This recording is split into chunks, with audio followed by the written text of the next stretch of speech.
We're just real close to the edge. Alright, so here we are. This is part 2 of the videos just on how to build a house, how we're building this house up here in Dory Hill. Beautiful. This is the start of day 3 for Flip us. it one more. I got the first video was on day 1. The second video, or sorry, the second day, I didn't get any video of. But if you remember my recap from the first video, it was, quote, cold and miserable. So we finished those pony walls and got some rim joist up that day. So today we could Hey, Laura, roll the floors and set start up a going. time lapse again. So when we start rolling the floors, you can see we're just rolling out all the joists. We have our plates laid out already. And you'll notice we're putting the bottom of the joist right on the line.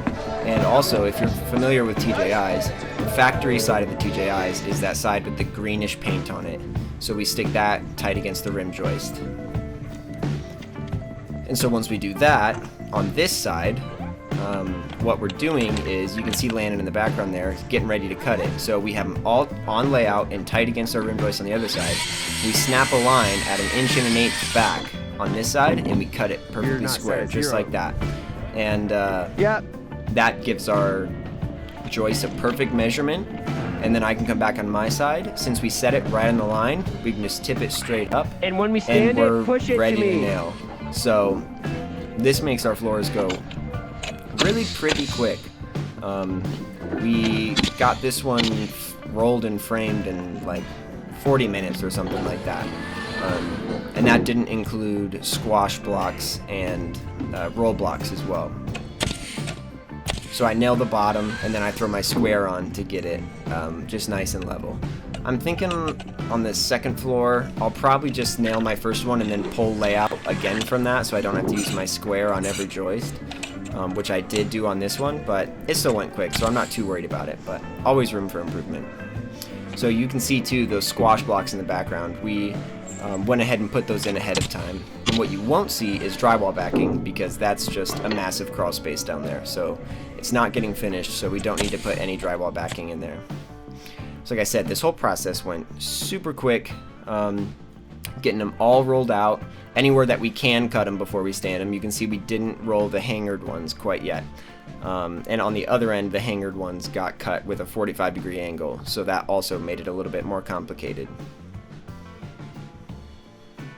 And we had our layout pulled on our beams as well. So here you can see a little more up close our squash blocks. So you can see I have my double 2x6 down low, just bringing that point load all the way down to the foundation. So it's totally posted down. This is going to be under a king stud and trimmer pack up above. So just get those all nailed in and nailed together. And then we come back, nail onto our beam, right on layout, so everything lines up beautifully when we're sheeting. And yeah, I'll just shut up now so you can watch some footage.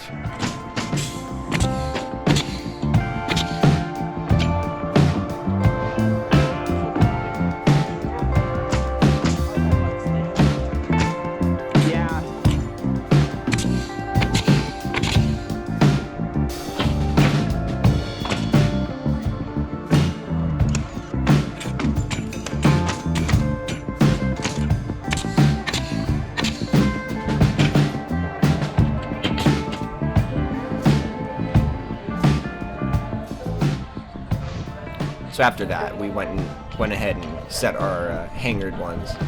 It was very cold, so the glue was not very cooperative. Oh yeah, these bad boys are cold. I said these bad boys are cold. What he said. So just get them all glued up and set them in the hangers.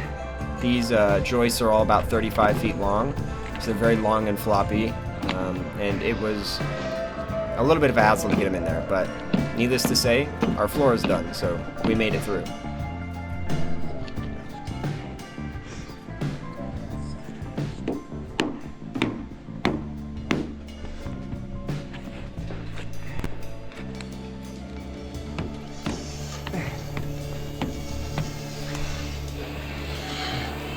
Thank you. So once we have all that done on the other side, it lets us just slap our rim joist right up against the end of the freshly cut joists, and you can see the rim joist lines up beautifully. And We we'll can just tie cut it this right side in with our corners right here. and toenail it 6 inches on center into the top plates. So once all that's done, and the roll blocking, which I didn't get much footage of that because Landon just blasted it out too darn quick. Maybe on But we top went of the ahead other and plywood. snapped our line, and then we threw a couple sheets down just like this, so we could walk our plywood out in the row that we're going to start sheeting on. Yeah, and then I just grabbed it kind of normal, you know.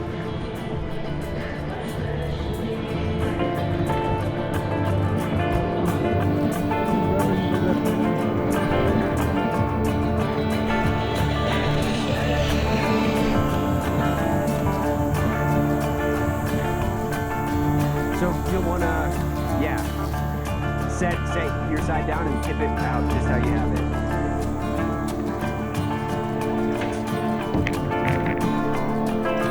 And we say we start right there, right on this joist, and we overhang a little bit. Alright, I'm going to glue it real quick. So our system for actually sheeting this floor was I would basically go and glue the sheets. We started with a bottle of the Advantech foam glue, which is absolutely wonderful. I would go and glue 6 the and whole 8-foot run. I do it 8 foot at a time, and then I would set the sheet for him. I would set it with hand drives to start, and then get it on the line, and then he Sweet. could go back That'd and be nail it awesome. off with the coil gun. Later on, I ended up grabbing a cordless In nail line, gun in a because straight line. I didn't have enough singers in my bags. Then maybe we have a kink or something.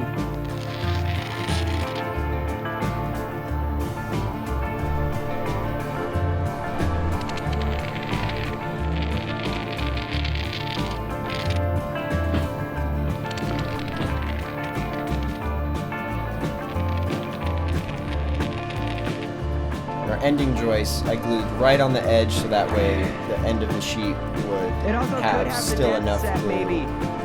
Rather we were than only siding with it having last a half time. portion.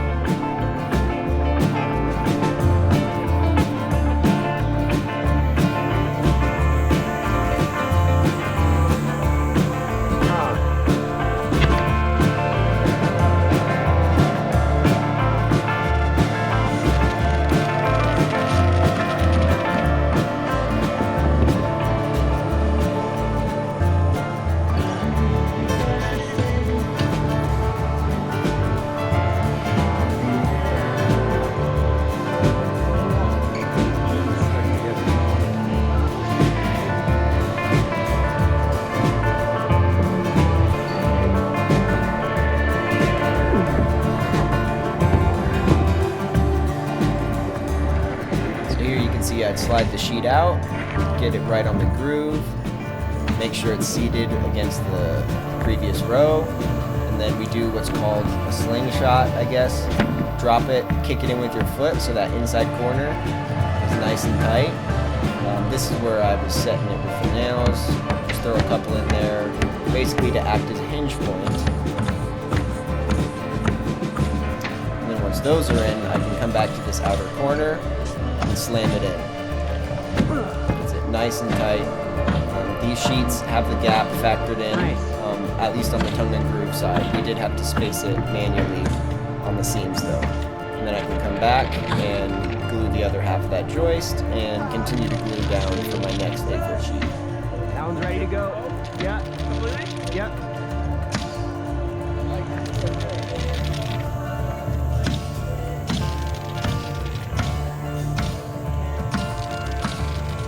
Woohoo.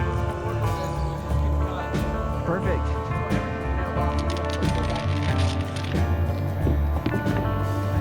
And Tim, if you're watching, we don't have the long glue gun attachments, but that's okay, we're young, so we can just destroy our bags.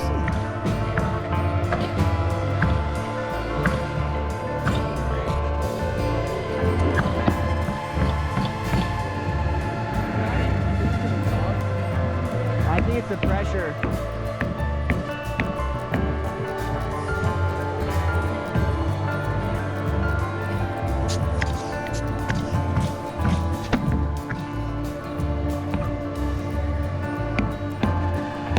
Here here I check my gap ahead of time to make sure that we won't be too tight with these sheets.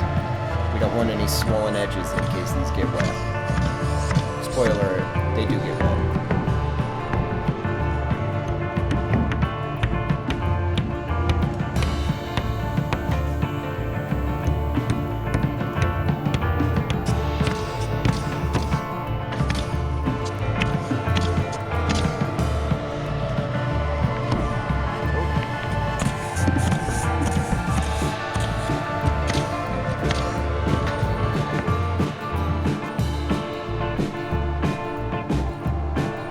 So me and Landon used this system on the entire floor, front to back. It worked pretty good. This next row I think was our best one. Oh yeah, look at that. Anyways, so we did that. We tried to cut as much as we could as we went, obviously excluding that inside garage ledge because that was easy enough to just snap a line and cut from there.